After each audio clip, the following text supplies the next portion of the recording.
অসম সৌৰভ বঁটাৰ বাবে আমি যিখিনি ব্যক্তিৰ নাম নিৰ্বাচন কৰিছো তেওঁলোকৰ নাম মই ক'ব খুজিছো। প্ৰথম আমি অসম সৌৰভ বঁটাৰ বাবে TCS টাটা কনসালটেন্সি সাৰ্ভিসৰ প্ৰাক্তন চেয়াৰমেন ডক্টৰ S ৰামদুৰাইক মনোনীত কৰিছো। এখেতক মনোনীত কৰাৰ মূল উদ্দেশ্যটো হ'ল যে অসমত Indian institute of information technology স্থাপন কৰাত তেখেতে এক অতি গুৰুত্বপূৰ্ণ ভূমিকা পালন কৰিছিল আৰু 6 বছৰ ইণ্ডিয়ান ইনষ্টিটিউট অফ টেকনলজি তেখেত অধ্যক্ষ হিচাপে দায়িত্ব পালন কৰিছিলে।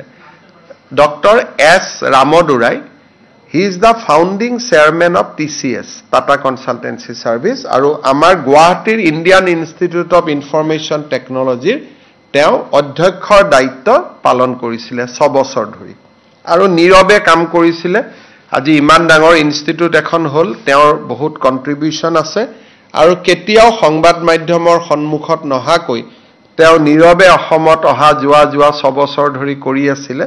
গতিকে তেখেতক আমি এই সন্মান প্ৰদান কৰিছো। যোৱা বছৰ অসমৰ পৰা দুগৰাকী বিজ্ঞানীয়ে ভাটনাগৰ বঁটা পাবলৈ সক্ষম হৈছিল। ডক্টৰ বাপি পাল আৰু ডক্টৰ পুৰবী শইকীয়া এই দুইগৰাকীয়ে ভাটনাগৰ বঁটা প্ৰাপ্ত। এই দুইগৰাকীকে আমি অসম সৌৰভ বঁটাৰ বাবে আমি মনোনীত কৰিছো। আমাৰ অসমৰ প্ৰখ্যাত সংগীত শিল্পী দীপেন বৰুৱা ডাঙৰীয়াক কেবিনেটে অসম সৌৰভ বঁটাৰ বাবে মনোনীত কৰিছে। ইয়াৰ লগতে অসমৰ ভ্ৰাম্যমান নাট্য মঞ্চৰ এগৰাকী উজ্জ্বল নাম শ্ৰী হেমন্ত দত্তকো এইবাৰ ৰাজ্য চৰকাৰে অসম সৌৰভ বঁটাৰ বাবে মনোনীত কৰিছে।